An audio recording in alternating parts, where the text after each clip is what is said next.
I came from my father came from my grandfather came from my great-grandfather, and so on and so on. So it goes back, until it all goes back to Adam alayhi salam.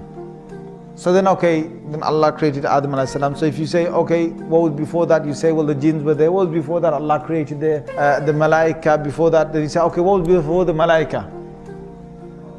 Then you say, it's Allah Azza wa Jal. It's Allah Azza wa Jal. There will be a question that the shaitan will put forth. He will say, هَذَا خَلْقُ اللَّهِ فَمَنْ خَلَقَ اللَّهِ. This is the creation of Allah, so who has created Allah? Na'udhu billah. So if you think backwards in time, you think, well, what was there before Allah? But before only comes because you're thinking about time. So before Allah Azza wa Jal, there is no before. That question doesn't even exist. There is no such thing before Allah. Allah was there, finished. And that's what we need to say. We can't use the human brain to understand this. Just like if I tell you to lift 10 kilos. If I tell you to lift 10 kilos right now, you can lift 10 kilos. If I tell even a super strong person, you lift with one arm 1,000 kg. Can you do it? No. If I tell him to do 10,000 kg, can you do it? No. So there's a limit to this, the limit to the muscles. If I say with the eye, how far can I see? Some people can see 1 mile of a distance, some people 3-4 miles of a distance on a clear day. Some people 5 miles.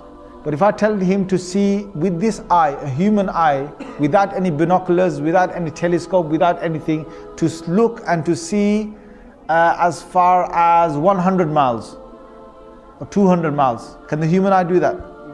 No. So the human eye is limited. The human muscles are limited. The ears, even if there's a massive explosion on halfway across the world or quarter way across the world, I can't hear that. The human ear can't pick that up. So we're limited.